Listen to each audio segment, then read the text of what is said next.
नमस्कार, मैं हूं डॉक्टर प्रसून। दिल्ली विधानसभा चुनाव प्रचार के दौरान आम आदमी पार्टी और कांग्रेस का शीर्ष नेतृत्व एक दूसरे पर तीखे हमले करने लगे हैं।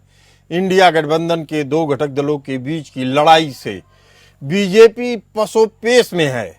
क्यों है पसोपेश में, आइए जानते हैं पहले कि पूरा मामला है क्या। दिल्ली चुनाव में कांग्रेस नेता राहुल गांधी ने आम आदमी पार्टी के संयोजक अरविंद केजरीवाल पर जोरदार हमला बोला है।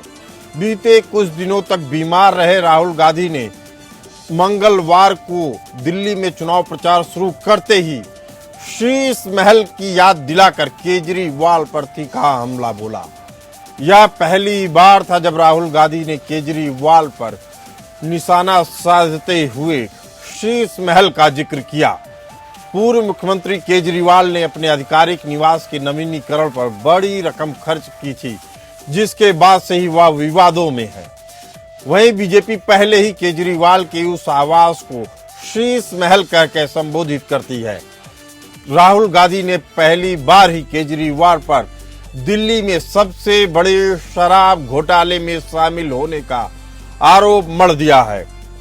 कांग्रेस की यह कवायद अपने पुराने वोटरों को अपने पाले में लाने की बड़ी कवायद के रूप में देखा जा रहा है। ऐसे में राहुल गांधी इस चुनाव में केजरीवाल को बख्शने के मूड में नहीं दिख रहे हैं। कांग्रेस इसीलिए शराब घोटाला और शीश महल को बड़ा मुद्दा बना रही है। राहुल गांधी का सारा जोर आम आदमी पार्टी के वोट बैंक, खासकर दिल्ली की मुस्लिम बहुल सीटों पर अपने वोटरों को दोबारा कांग्रेस में लाने की है।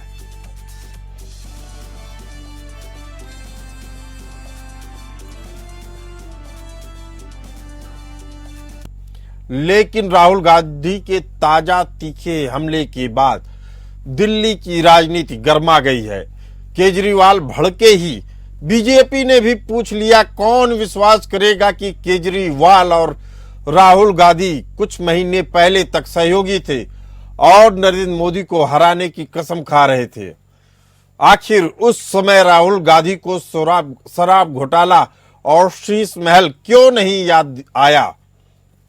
राहुल गांधी के हमलों से तिलमिलाए केजरीवाल ने राहुल गांधी को कायर तक कह दिया। केजरीवाल ने सवाल उठाया कि कांग्रेस नेता और उनके परिवार को open and shut national Herald मामले में अब तक जेल क्यों नहीं भेजा गया। केजरीवाल ने पूछा है बीजेपी की केंद्र सरकार से कि नेशनल हेराल्ड मामले में केजरीवाल को अब तक जेल क्यों नहीं भेजा गया, जबकि यह मामला ओपन एंड शट केस का था। बीजेपी नेताओं का कहना है कि दोनों पूर्व सहयोगियों के एक दूसरे पर हमले की विडंबना जनता समझने लगी है। बीजेपी पिछले हफ्ते से ही दिल्ली में अपने चुनावी कार्यक्रम रद्द करने को लेकर राहुल गांधी पर लगातार तंज कस रही थी। बीजेपी कह रही थी कि राहुल गांधी का केजरीवाल के साथ कोई गुप्त समझौता है, लेकिन ताजा बयानबाजी से साफ है कि कांग्रेस जरा भी आम आदमी पार्टी को रियायत देने के मूड में नहीं है।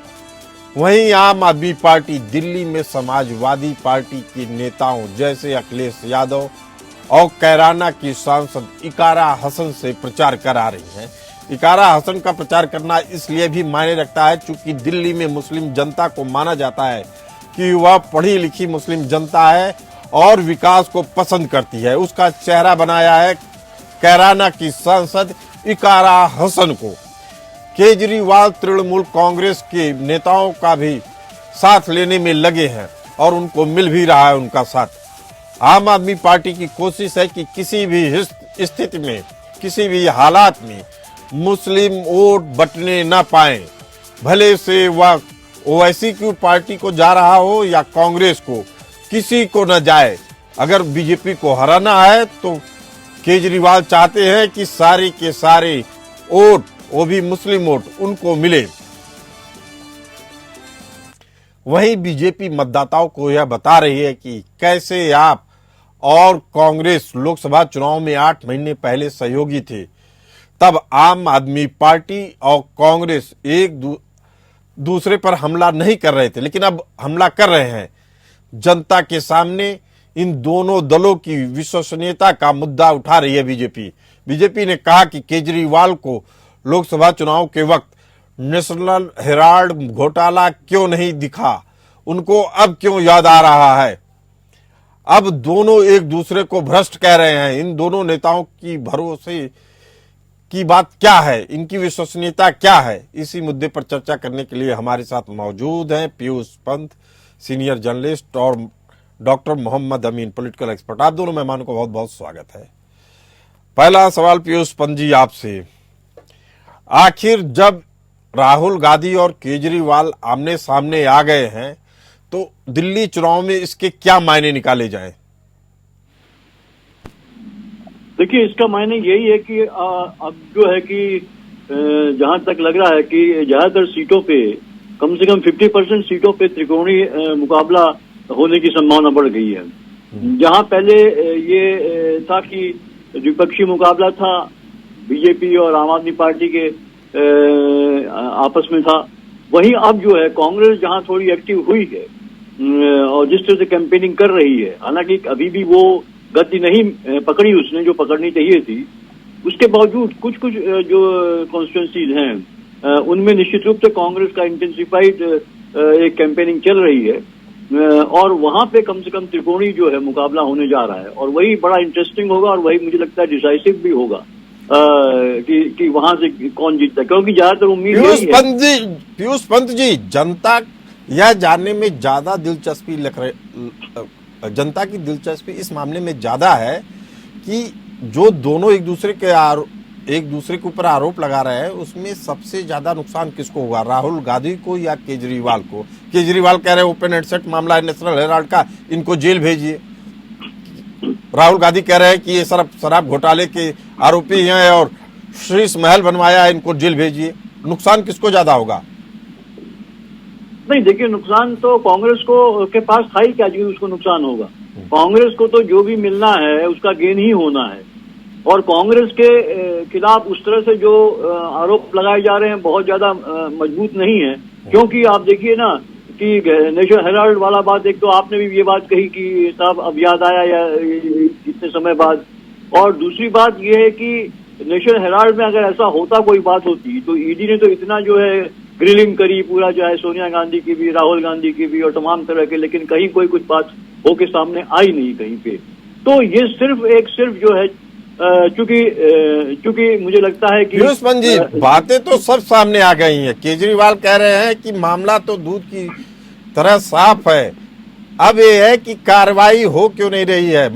डॉक्टर मोहम्मद अमीन, तो ये तो सवाल जो है कि भारतीय जनता पार्टी से उठा रहे हैं ना। जी, भारतीय जनता पार्टी से उठा रहे हैं और सीधे सीधे निशाने पे ले रहे हैं राहुल गांधी को।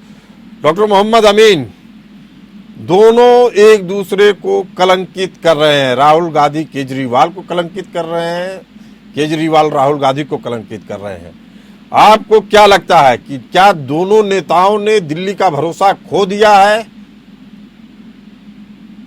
देखिए, जहाँ तक सवाल है प्रसन्न जी, आपकी आवाज धीमे आ रही है मोहम्मद अमीन साहब, थोड़ा। जहाँ तक सवाल है प्रसन्न जी कि यहाँ पर सवाल है दिल्ली के इलेक्शंस का, तो दिल्ली के जो इलेक्शंस हैं वो अपने चरम सीमा पर पहुंच गए हैं और इस समय इस तरह के लांछन लगाना, जो आपको पता होगा कि 8 महीने पहले जब पार्लियामेंट के चुनाव हुए तब ये साथ में थे और कांग्रेस भी कम चतुर पार्टी नहीं है। उसने देख लिया कि जो इस तरह के छोटे छोटे दल हैं जो जिनके वोट समेट चुके हैं कांग्रेस के और उस कांग्रेस के ऊपर ही राजनीति कर रहे हैं उन वोटों से, उन्होंने इस तरह से सोचा कि मुझे अलग होना होगा और चतुराई के साथ में उन्होंने सबसे पहले तो पार्लियामेंट के चुनाव के साथ उन्होंने अपोजिशन का पद ले लिया। उनकी नंबर ऑफ सीट्स बढ़ गई पार्लियामेंट के अंदर और वो एक नेता विरोधी दल स्टैब्लिश हो गए, राहुल गांधी। अब राहुल गांधी की नीति ये है कि स्टेटों में भी हम धीरे धीरे एंट्री मारें, इसीलिए उन्होंने इस जगह एंट्री मारी है। तो अब वो एक दूसरे को तो पैर खींचेंगे। अभी आप देखें ना, दिल्ली के जो चुनाव हुए उसमें एबीवीपी और एनएसयूआई दोनों ने इलेक्शन लड़ा, लेकिन एनएसयूआई ने प्रेसिडेंट की सीट जीती। ऐसा कहा जाता है और देखने में भी आया है कई बार, जिसकी पास एनएसयूआई की सीट, क्या प्रेसिडेंट होता है, चाहे वो बीजेपी को हो चाहे वो उसको दिल्ली यूनिवर्सिटी का प्रेसिडेंट कोई भी हो जी, नहीं यूनिवर्सिटी का रिजल्ट माने रखता है। और आप देखिएगा कि कुछ ना कुछ रिजल्ट इनके पॉजिटिव होंगे कांग्रेस के, जो अभी तक निगेटिविटी में पड़े हुए थे इनके पास। लेकिन आम आदमी पार्टी केजरीवाल कैराना की सांसद इकारा हसन को बुला रहे हैं। उससे कुछ नहीं होगा। वह चाहते हैं कि मुस्लिम लड़कियों के आइडियल के तौर पर इकारा हसन को पेश किया जाए। सुन लीजिए प्रसन्न जी, मुसलमान आम आदमी पार्टी से नाराज हैं, क्योंकि इन्होंने जब कोरोना चला था तो इन्होंने मुफ्ती को भी वहां पर ब्लेम किया था। उसके अलावा ये सीट हार चुके हैं, मुस्तफाबाद की पार्षद की सीट, आपको याद होगा। और जो दिल्ली दंगे हुए या जो एनआरसी का भी हुआ मामला, इसमें कभी केजरीवाल सामने नहीं आए। तो इनको ये समझा जाता है कि बीजेपी की भी पार्टी है, इसलिए मुसलमानों ने इनका साथ छोड़ दिया है। अभी भी देखिए, अगर वोट देंगे तो मौलाना लोगों को जो 18 महीने की सैलरी थी वो भी वक्फ बोर्ड इनके पास था, ये सब कुछ कर सकते थे। इन्होंने किसी भी मुसलमानों को वोट नहीं किया, वो तनख्वाहें नहीं दी। मुसलमान जो हमारे मस्जिदों के इमाम थे उनको हमारे अभी उपराज्यपाल जी ने दिया है। तो अगर ये वोट खिसकेगा भी तो बीजेपी की तरफ या कांग्रेस की तरफ जाएगा, इनसे छिटक चुका है। डॉक्टर मोहम्मद अमीन साहब, मुस्लिम वोटरों के लिए क्या वास्तव में शीश महल या शराब घोटाला कोई मायने रखता है? नहीं, वोटर के लिए कोई शीश महल लेना देना इसलिए नहीं कि वो इनका पर्सनल मकान नहीं है, वो सरकारी मकान है।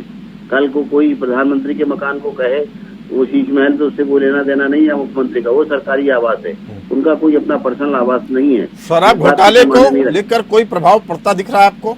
हाँ, शराब घोटाले का तो भी प्रभाव थोड़ा बहुत पड़ेगा, लेकिन इनकी जो नीतियां रही हैं वो नीतियों के तहत मैंने चिराग दिल्ली में स्वयं देखा है जाकर। चिराग दिल्ली के अंदर इनके जो सौरभ हैं वो भी इलेक्शन लड़ रहे हैं वहां से, वहां भी मुसलमान कुछ नहीं है चिराग दिल्ली के। मैं आपको आज बता रहा हूँ, सीट हारेगी इनकी।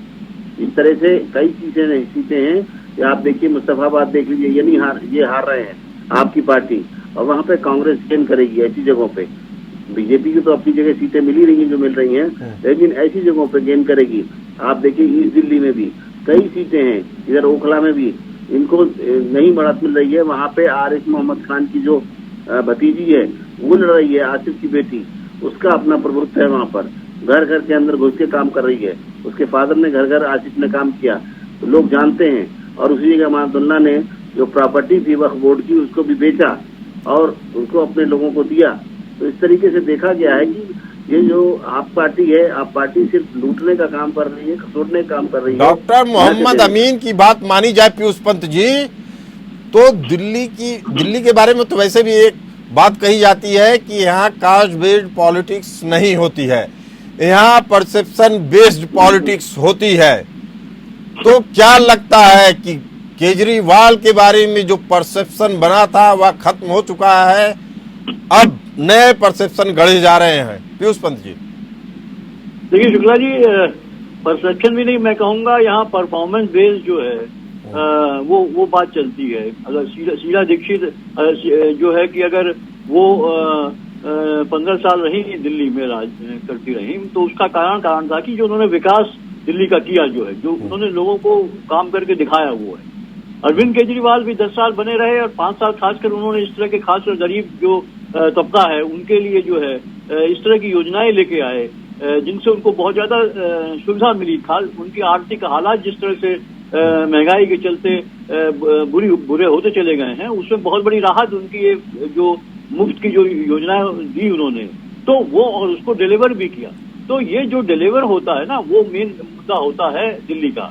और आज जो है कि अगर असंतोष है आम आदमी पार्टी से, तो एक तो उनका जो शराब वाला घोटाला है जिससे उनकी छवि बहुत ज्यादा ही खराब हुई है, क्योंकि जिस तरह की छवि को उन्होंने प्रेजेंट किया था जब वो आए थे सत्ता में, उसके बिल्कुल विपरीत ही उन्होंने अपने काम किए हैं। तो इसका नुकसान उनको होने जा रहा है। इसका नुकसान लेकिन उनको हो रहा है मिडिल क्लास जो है, मध्य वर्ग जो है, और जो आपका क्या नाम ऐसा मतदाता है जो 30% है दिल्ली में, जो किसी के साथ जुड़ा हुआ नहीं है, जो शिफ्टिंग जिसको वोट कहते हैं, तो वो जो है कहीं ना कहीं उसका मोह भंग हुआ है। इनका जो गवर्नेंस जिस तरह से ये करते हैं, गवर्नेंस था वो टूटा है। लेकिन डॉक्टर मोहम्मद अमीन, कहा जाता है दिल्ली में टीना फैक्टर काम कर रहा है। टीना मतलब देयर इज नो अल्टरनेटिव, यानी केजरीवाल का कोई अल्टरनेटिव नहीं है दिल्ली में। दिल्ली में न बीजेपी के पास मुख्यमंत्री पद का चेहरा है, न कांग्रेस के पास है भी, तो अभी तक सामने नहीं आया है। टीना फैक्टर कितना प्रभावी होगा केजरीवाल के लिए? जी देखिए, अभी तो अपनी सीट जीत के निकालना पाए बहुत बड़ी बात है केजरीवाल को अब की बार, क्योंकि मैं उस एरिया में रहा हूँ, मैं जानता हूँ, मैं वहाँ पर वोटर था इनका, लेकिन मुझे पता है कि ये वहाँ पर किस तरह जीत रहे हैं, हार रहे हैं। वहाँ पे बहुत पोजीशन इनकी टाइट है। परवेश वर्मा भी अपनी पूरी फाइट में लगा हुआ है, और उसके साथ में आप देखिए कि जो कांग्रेस का कैंडिडेट है, एक्स सीएम का बेटा है वो भी, और एक्स एमपी रहा है वो भी अपनी पूरी जोर शोर के साथ लगा हुआ है। ऐसा नहीं है, तो ये कितने वोट ला पाएंगे देखने वाला बात होगी। इनके खुद की सीट बड़ी अभी टिपिकल पड़ी हुई है, और ये दूसरे को क्या कहते हैं, अभी आप चांदनी चौक की सीट देखिए, वही कांग्रेस के फेवर में जा रही है। देखिए, या तो सीटें जाएंगी बीजेपी के पास या फिर जाएंगी कांग्रेस के पार, और ये हार रहे हैं अब की बार। दिस इज पक्का, इसमें कोई दो राय नहीं, क्योंकि इनकी जो नीतियां थी वो सब ओपन हो चुकी हैं। इन्होंने सभी लोगों पे टैक्स लगाया है, ऐसा नहीं किसी को छोड़ा हो। हम जैसों पे भी टैक्स लगाया है और वो भी टैक्स लगाया है, और वो गरीब आदमी को दिया, लेकिन गरीब आदमियों को उतना मिला नहीं है जितना मिलना चाहिए था। जिस हिसाब से फैसिलिटीज मैंने बताया ना, अभी चिराग दिल्ली में इतनी गंदगी है, वहाँ पे इतने लोग नाराज हैं, वहाँ पे उसके लिए तो केजरीवाल जी ने माफी मांग लिया। उन्होंने बता दिया 2.5 साल तक कोरोना था, 2.5 साल तक हमारे नेता जेल में बनते, तो हम क्या कर सकते हैं। पीयूष पंत जी, अब देखिए प्रसन्न जी, अब जनता भी उनसे माफी मांग लेगी कि पहले आप सुधार के लिए अपने को, उसके बाद आइए अगले इलेक्शन में। इस इलेक्शन में जनता का साथ मिलने वाला नहीं है। मोहम्मद अमीन साहब कह रहे हैं जनता भी माफी मांग लेगी, आपको लगता है ऐसा ही होगा? देखिए, जनता बहुत ज्यादा देखिए माफ नहीं करती है, अगर आप जनता के प्रति जो है जिम्मेदारी का बर्ताव न करें तो। लेकिन इसमें कोई दो राय नहीं है कि केजरीवाल जी की जो योजनाएं हैं वो एक बहुत बड़े तबके को, दिल्ली का जो यहाँ का पॉपुलेशन है उसमें जो ज्यादातर लोग जो है वो कामगार लोग हैं, जो डेली वेज अर्नर हैं, जो महिलाएं हैं, जो बहुत दूरियां तय करती हैं अपना काम करने के लिए, अपनी आजीविका कमाने के लिए। तो इन सबको जो है कि पंत जी, ये सब तो बातें हो गई, लेकिन एक चीज मुझे खुद के लिए समझना है कि 12% मुस्लिम मतदाता है, यानी 81% हिंदू मतदाता होने के बावजूद सारे नेताओं का, खासकर आम आदमी पार्टी के नेताओं का पूरा जोर, और कांग्रेस का भी जोर है कि इन 12% मुसलमानों को अपनी तरफ लाया जा सके। इस तरह की पॉलिटिक्स से एक तरह की समझ में नहीं आ रहा है कि क्या समझ के साथ ये आगे बढ़ रहे हैं। पीयूष पंत जी, नहीं देखिए, जो अल्पसंख्यक समुदाय है, मुसलमान जो समुदाय है, मुस्लिम समुदाय, वो कम से कम जो है कि देखिए 12 से 13 जो ऐसी विधानसभा सीटें हैं जिनमें वो बहुत प्रभावी ढंग से, 25 से लेकर 50% जो है उनका वोट प्रतिशत है, जनसंख्या है उनकी वहाँ पे। और तो वो एक कहीं किसी सीट में और कई सीटों में वो एक बहुत बड़ी निर्णायक भूमिका भी निभाते हैं। और अगर वो एक मुश्त जो है आपके पक्ष में जाते हैं तो वो आपके लिए वो जीत आसान हो जाती है। और पीयूष पंत जी, इसके बाद एक दूसरा सवाल उठता है कि आम आदमी पार्टी के लिए बेहतरीन नेता कौन है? क्या बदरुद्दीन अजमल, जिसको आसाम से बुलाया गया दिल्ली में मुस्लिमों को रिझाने के लिए, चुनाव प्रचार के लिए, या इकारा हसन, कैराना की सांसद उत्तर प्रदेश से? नहीं, देखिए इकारा हसन ही बेटर हर हालत में, क्योंकि वो उस तरह की राजनीति नहीं करती हैं जिस तरह की जो है बदरुद्दीन करते हैं। बदरुद्दीन एक कम्युनल जो है कि वो ओवैसी टाइप जो है राजनीति वो करते हैं। और लेकिन इकारा जो है वो मेन स्ट्रीम जो पार्टी की जो लाइन है उस पे लाइन पे चलती है, और जो है कि वो गरीबों की बात करती है, वो एक जो है कि सेकुलरिज्म की बात करती है। तो वो मुझे लगता है कि वो उनसे बहुत बेहतर है, हर हालत में बेहतर। अगर आप पार्लियामेंट्री डेमोक्रेसी की बात करें तो कम्युनिज्म के लिए इस डेमोक्रेसी में कोई भी स्थान नहीं होता है। इसलिए मुझे लगता है कि इकारा हमेशा बेहतर है, और उनका प्रभाव महिलाओं में, मुस्लिम महिलाओं में को प्रभावित करने के लिए ही मुझे लगता है। मुस्लिम महिलाएं खासकर दिल्ली की वह विकासशील सोच रखती हैं, इसीलिए इकारा हसन उनके लिए ज्यादा मायने रखता होगा। लेकिन असल में क्या मायने रखता है? डॉक्टर मोहम्मद अमीन साहब दिल्ली में एक तरफ जहां ओवैसी ताल ठोक रहे हैं, कह रहे हैं कि आपके बीच का नुमाइंदा होना चाहिए, हम दूसरे जाति धर्म के लोगों को नेता क्यों माने। वहीं दूसरी तरफ इकारा हसन है, बदरुद्दीन अजमल कट्टर मुस्लिमों के लिए आते हैं। लेकिन आप दिल्ली से रहे हैं, आपकी अच्छी पहुंच है इन मुस्लिम मतदाताओं में। आपको क्या लगता है कि इन तीनों में सबसे ज्यादा कौन प्रभावित करेगा? देखिए, मैं आपको बता रहा हूँ कि अगर वोट जाएगा तो वोट जाएगा कांग्रेस को। जो कांग्रेस का वोट है कांग्रेस को जाएगा। इन लोगों से कोई खास फर्क पड़ने वाला नहीं है, क्योंकि दिल्ली की जनता जानती है कि किसको मजबूत कर सकते हैं। अदरवाइज इन्होंने कोई भी काम नहीं किया, चाहे अजमल को ले लीजिए, चाहे इकरा हसन को ले लीजिए। इन लोगों ने आगे कभी दिल्ली के लोगों की मदद नहीं की। ये अपने अपने प्रदेशों में मस्त है, अपने अपने प्रदेशों के नेता हैं। इस तरीके से उन्हीं की मदद करेगी जो लोकल लेवल पे हैं। तो अगर जाएगा वोट तो बीजेपी को जाएगा, नहीं तो फिर कांग्रेस को जाएगा। मोहम्मद अमीन साहब, अगर आपकी बात मान ली जाए तो आप तो उस बात को भी नकार दे रहे हैं जो कहा जाता है कि दिल्ली के बारे में, कि दिल्ली में वोटिंग परसेप्शन पे होता है और इन लोगों को बुला के परसेप्शन ही तो गढ़ा जा रहा है। नहीं प्रसन्न जी, बिल्कुल नहीं फर्क पड़ेगा इन पे। इनके लोगों के बुलाने से कोई फर्क नहीं पड़ेगा। ना ये लोग यहाँ पे कोई इनकी जड़ें हैं और ना इनकी कोई भाषा समझता है, ना इनकी कोई हमदर्दियां हैं दिल्ली वालों के साथ में। दिल्ली के लोग आपस में एक दूसरे की मदद करते हैं। जो लोकल लीडर्स हैं उन्हीं के फायदे होंगे एक दूसरे को।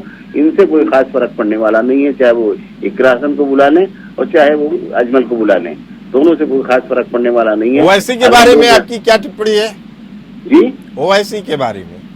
ओवैसी को तो दुनिया जानती है कि ओवैसी बी पार्टी सी पार्टी किसी न किसी पार्टी का वो पैसा लेके प्रचार करते हैं जिससे कि मुसलमानों का वोट बढ़ जाए। पीयूष पंत जी, इस मुद्दे पे जैसे मोहम्मद अमीन साहब कह रहे हैं कि इन लोगों का कोई प्रभाव नहीं है मुस्लिम मतदाताओं पे, आपको भी ऐसा ही लगता है?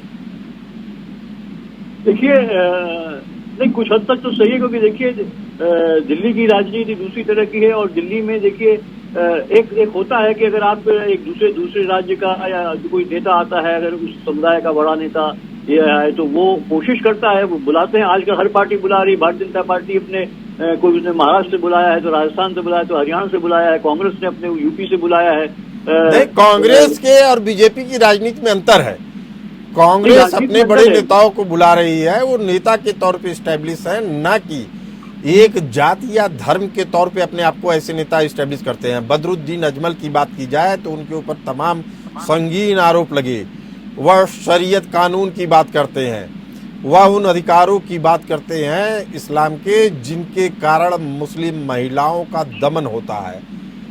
वह ऐसे लोगों का पक्ष लेते हैं जो कट्टरवादी होते हैं। दिल्ली की जनता कितना स्वीकार करेगी, खासकर मुस्लिम जनता भी, ये देखने वाली बात होगी। लेकिन फिर भी ओवैसी भी आते हैं, वह पढ़े लिखे मुस्लिम हैं। उनके बारे में कहा जाता है वह देश के लिए अच्छा सोचते हैं और मुस्लिमों के लिए भी अच्छा सोचते हैं। लेकिन कहीं ना कहीं वह भी जाति विद्वेष से ग्रस्त हैं। बात है इकारा हसन की, उनका जनाधार नहीं है लेकिन परसेप्शन है। पीयूष पंत जी, तीनों का आकलन आप कैसे करते हैं? देखिए, इकारा हसन या तीनों का ले लीजिए तो तीनों जो है अपने अपने समुदाय के नेता हैं। और बदरुद्दीन को दे दीजिए तो वो हालांकि वो मैंने पहले भी कहा कि एक कम्युनल लाइन लेते हैं, एक रूढ़िवादी जो मुस्लिम समुदाय है उसके अंदर बहुत ज्यादा अति रूढ़िवादी रास्ते पे चलते हैं, जिससे उनकी एक्सेप्टेबिलिटी सबसे कम है मुझे लगता है। लेकिन चूंकि समुदाय का सेंटीमेंट होता है तो समुदाय के नेताओं को इसलिए लाया जाता है कि एक जो है कि कहीं न कहीं उनकी बात लोग सुनेंगे या करेंगे। लेकिन मुझे लगता है कि वो एक निगेटिव प्रभाव भी पड़ सकता है। जहां तक ओबीसी का है, ओबीसी का प्रभाव है, इसमें कोई दो राय नहीं। खासकर जो युवा वर्ग है मुस्लिम समुदाय में, जो बातें कहते हैं वो बात सही कहते हैं, लेकिन वो भी जो है कहीं न कहीं उनकी एक छवि बन गई है कि वो जो है वोट काटने का ही काम करते हैं। और कोई पार्टी इस तरह से इमर्ज करके नहीं आ रही जब मुस्लिम समुदाय की जो है बात को मजबूती से कहा जाए। और एक तरफा बात वैसी नहीं है, लेकिन वो एक बात जरूर कहते हैं कि जब आप अपने लोगों को वोट ही नहीं देंगे तो कहाँ से वोट कटवा ही तो कहलाऊंगा। तो इसमें एक बड़ा विषय है कि जिसपे सोचना होगा सभी लोगों को। लेकिन आप दोनों इस चर्चा में भाग लिए, आप दोनों का बहुत बहुत धन्यवाद। इस बुलेटिन में फिलहाल इतना ही, हमें दीजिए इजाजत। चलते रहिए एपीएन न्यूज के साथ।